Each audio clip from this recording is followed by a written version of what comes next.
What are some of the specific foods or nutrients that could have a positive effect on your vision? For vision, one of the most profound clinical studies, biggest clinical studies on food and health was run about 20 years ago, started 20 years ago by the National Eye Institute. So this is sort of from the National Institute of Health, like a very credible group of researchers wanted to find out, could we prevent vision loss, right? Very important in an aging population, right? Because, people are working at an older age now. And if you can't see, you can't work. And so your productivity and quality of life go way down.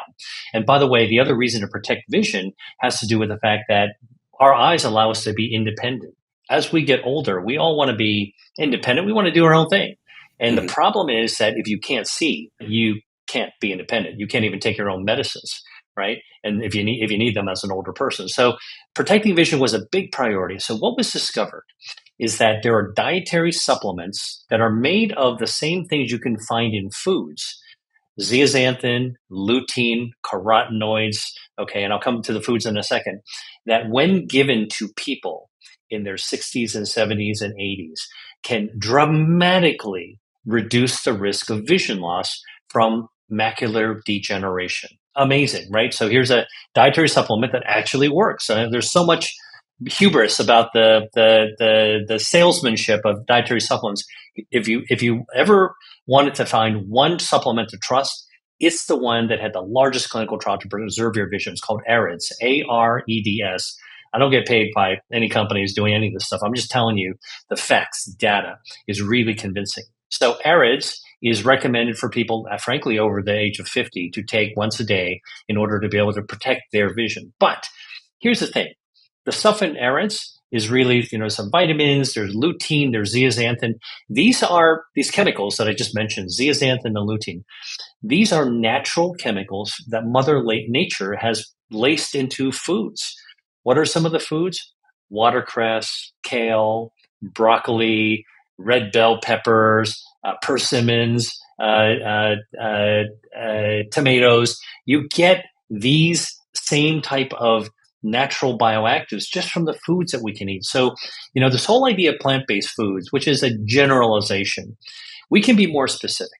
Have carrots, red bell peppers, kale, leafy greens like watercress. Those actually contribute to blood vessel health for your eye, to lower the risk that you might have blood vessels going out of control. They tame the lion. And the other thing that they actually do is they also, because you're eating them, they go into the bloodstream. They also affect your brain. They also protect and tame circulation to ensure better brain circulation as well, better blood flow to the brain. Now, I'm going to tell you, not only is that sort of been shown by the dietary supplements that translate to food, but there, by the way, the other thing that's really cool is that there's some evidence that's starting to develop that these supplements for eye disease also protect against dementia as well. Isn't that cool? All right. Now, foods are really important because we can also protect the blood vessels directly. So there are foods there's a substance in strawberries called ellagic acid that we know actually can prevent abnormal blood vessels from growing. They're blood vessel tamers. And when you actually have ellagic acid from a strawberry, ellagic acid is what makes strawberries tart. Okay. And if you get organic strawberries, they actually have higher levels. And the reason is because the strawberry plant naturally makes ellagic acid as a response to being nibbled on by bugs in the Mm. environment.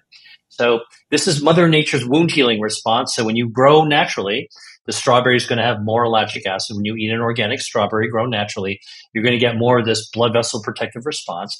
Recently, it's been shown by a group at University of Cincinnati that eating just 1 cup of ripe strawberries per day for 6 weeks. This is published in a research journal.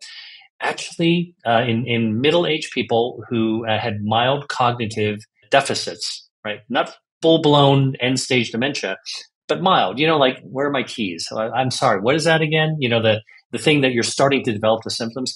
It Right. actually improved memory, strawberries, 1 cup against a placebo. It reduced the depression and frustration of not being able to remember things. Okay. And it actually improved the score, the cognitive executive functioning score. all because of the ellagic acid and another bioactive we think called anthocyanin as well. So again, we're beginning to tease apart. Like I always tell people, don't worry about the chemical names. Don't worry about remembering all the details. Like people like me who study food as medicine, and I write about this in my book, let me do the heavy lifting for you. Let me tell you that what we're beginning to understand is that some specific plant-based foods are actually able to protect our blood vessel, protect our vision, and what's good for our eyes are good for our brain. So you get a twofer, a double-barreled approach to overall better quality of life and protected function. Yeah, certainly what you eat matters, especially for your gray matter, and your eye health and performance. We'll put a list to the studies also as well at our show notes, as we always do, at jimquick.com/notes. I do want to ask you this question from our Quick Success community. Again, people could go to quicksuccess.com to be able to join. So I believe we always want to be able to give people the option to be able to change behavior, right? Because information alone isn't going to change their life. It's the acting and the application, right?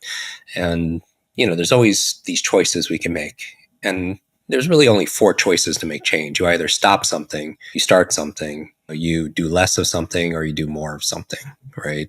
And so let's talk about the question that we had in our community was, if you could identify 3, and I know there are much more because you talk about a lot of different foods, which is amazing to have options in the book, and I highly recommend people get their copy. Do you have 3 favorite foods that you think people should add, and also 3 foods we should delete or at least reduce? And I know there are going to be more than 3, but maybe we could start with the 3 you would avoid, or at least, do your best to be able to manage and do less of. And then maybe we could talk about 3 that would be specifically, wonderful, not just for eyes, but just in general, your favorites. Sure. Listen, this is, as you pointed out, this is a big area. Yeah. In my 2 books, Eat to Beat Disease and Eat to Beat Your Diet, I actually talk about more than 200 foods that are all been vetted and actually float to the top as super healthy. And I also identify a number of foods to cut down or cut out. But let's start with 3, right? Because people can remember threes, and I love kind of like your framework of the 4 choices that you can actually make. So here are 3 things that I would actually tell you as a food as medicine researcher and as a clinician who wants to put rubber on the road to help people get started to do something for themselves. 3 things to actually avoid. All right, cut down or cut out. Let's call it that. Let's put it that way. Soda. I would say drinking soda, which is really popular. I grew up drinking soda, like most other people. Something to cut down and cut out. Lots and lots of added sugar to it. Okay, and even the diet sodas, which actually have non-nutritive artificial sweeteners, they actually can also damage our circulation and damage our brain function by in interfering with our gut health, which we're now beginning to realize is connected to our vision health and our brain health and our overall body health as well. So cut down or cut out sodas, whether it's diet or regular, number 1. Number 2, cut down on ultra processed foods. And I'll give you a concrete example. If anybody who follows sports, that the big events, whether it's the Olympics or whether it's the Super Bowl, people get together and what do? They bust out the chips. Chips actually are a great example. Those nuclear colored chips are a great example of something that everyone loves. Okay, but they're ultra processed. They take whole foods like wheat and other types of whole grains, and they machine them and extrude them and then paint them with colors and then put artificial preservatives and flavorings and seasonings, all to do something that really might be addictive, because it's hard to eat just one. But the bottom line is that those ultra processed foods, of which I think snack chips are a great example. You name your favorite ones, cut down or cut out, because those actually harm our overall health defenses. They take down our shields, including for our vision, including for our brain. Eat them every now and then if you want, but honestly, they're not good for you. Cut down or cut out. The third one I would actually tell you is processed meats. Processed meats, by the way, by the World Health Organization, is classified as a carcinogen. All right. We do know that actually eating processed meats increases the risk of colon cancer and esophageal and stomach cancer if you eat them a lot. Now, think about the grade school cafeteria or maybe the mom's lunch made with that sliced bologna or whatever you got at the deli So common, right? Like we probably grew up with that kind of stuff surrounding us. We now know with modern research that those types of ultra processed meats, bologna, salami, pepperoni, all the stuff that are made. I'm not talking about the old world, old school things that are air dried and minimally no preservatives put in them. Those are a different type of product. I'm talking about the stuff you can buy cheap at the deli that are found everywhere. They're sliced onto your pizza, cut down and cut out. That is definitely either filled with added nitrates or added colorings and seasonings. You get a lot of stuff on there. By the way, I had a patient once who was a USDA inspector, and he was specifically inspecting the factories that were making processed meats. And he told me he lit up my awareness on this because he said, you know, some of these sausages that are made, he's like, you know, they make the sausage in a casing, they drop them into a vat, a swimming pool, filled with artificial chemicals and preservatives and flavorings, and just leave them there for months. And then what happens is that the casing wrinkles like your fingertips in a bathtub or in a swimming pool. And he's like, and that's basically what you're actually eating. And he's like, and I said, oh, really? That's alarming. And he said, let me tell you something that's more alarming. He's like, I used to wear rubber boots to go into this factory to inspect them. And he said, I'd have to change my boots every few months because the liquid on the floor would dissolve the rubber in my boots. And I'm like, all right, that's it. I get it. And so those are the three things to cut down or cut out: soda, regular diet, ultra processed foods like snacks and chips that are so common. And the third thing is processed meats.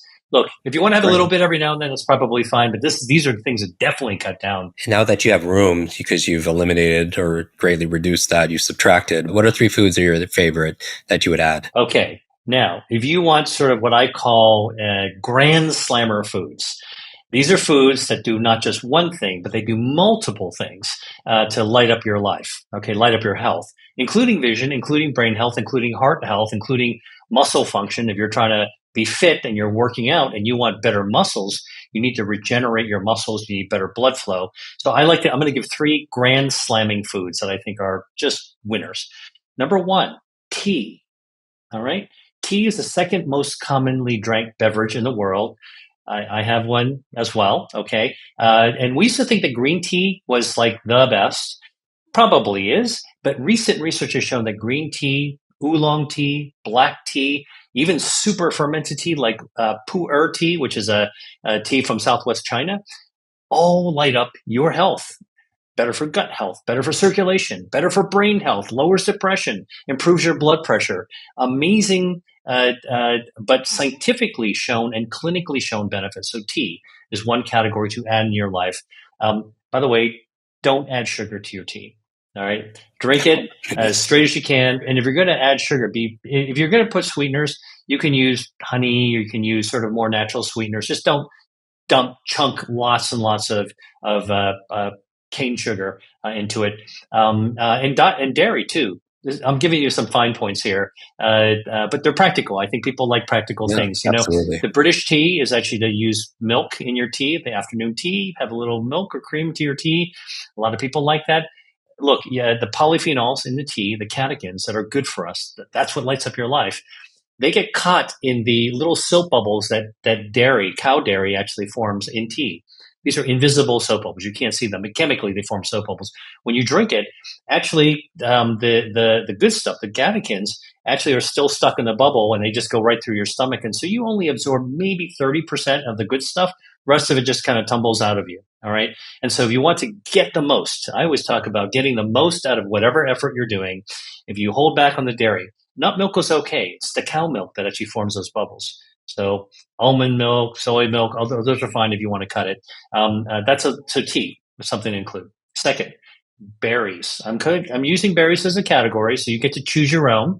All right, strawberries, raspberries, blueberries, blackberries, lingonberries. You pick your huckleberries. Pick your own wherever you are. They are tiny but powerful because the bright colors, the blues, the reds, the oranges, are all caused by and the amazing flavors that pop out of a ripe berry is actually made with is caused by these bioactives, but polyphenols, the ellagic acid, the anthocyanins that really light up your health in all kinds of different ways. And by the way, for berries, here's something practical. Look, I'm a big believer in going to the farmer's market and buying the seasonal fresh berries. But here's the thing, you can actually get frozen berries, which are less expensive, and you can buy them in bulk and store them in your freezer, easier to deal with. Okay. And they have the same bioactive value. They're picked from the field, flash frozen, and you're good. So, second, berries, choose your own. They're all good, fresh or frozen. I'd still recommend that you go for those now that you have some room because you removed other things. Third thing that I would actually tell you is brassica, which is a category of vegetable. All right. If you're in Asia, that'd be bok choy, gailan. These are all the kinds of very common. If you go to your local Asian grocery store, almost all the fresh greens in the produce section are going to be brassica. All right. But if you're on the other side, the Mediterranean, which you also know is a super healthy way of eating, you're talking about your broccoli, you're talking about your black kale, the Tuscan kale, the cavallonero, you're talking about your cauliflower, all kinds of different types of greens of different sorts. Great source of dietary fiber, great source of bioactives that actually light up your brain health and light up your blood vessel, your vascular health, and light up your immune health while lowering inflammation. And you get to choose from the repertoire of Mediterranean recipes going back generations or the repertoire of Asian recipes to be able to find ways to take the salad bar, which I find one of the most boring things that you can actually encounter, and to turn it into something that you would actually look forward to eating because it really, really tastes great. So the three things I would say: tea, berries, and this whole brassica side that you'd find in the produce section of either the Mediterranean market or grocery store or the Asian market. And now there's no excuse not to be able to find something green that you'd like to eat. That's absolutely fantastic. I know our listeners really appreciate that, and I want to remind our listeners that every day you have a chance because you can make new choices. Hi there. If you enjoyed watching this video, I know you'll love the next one. Stay here and check it out, and I'll see you there.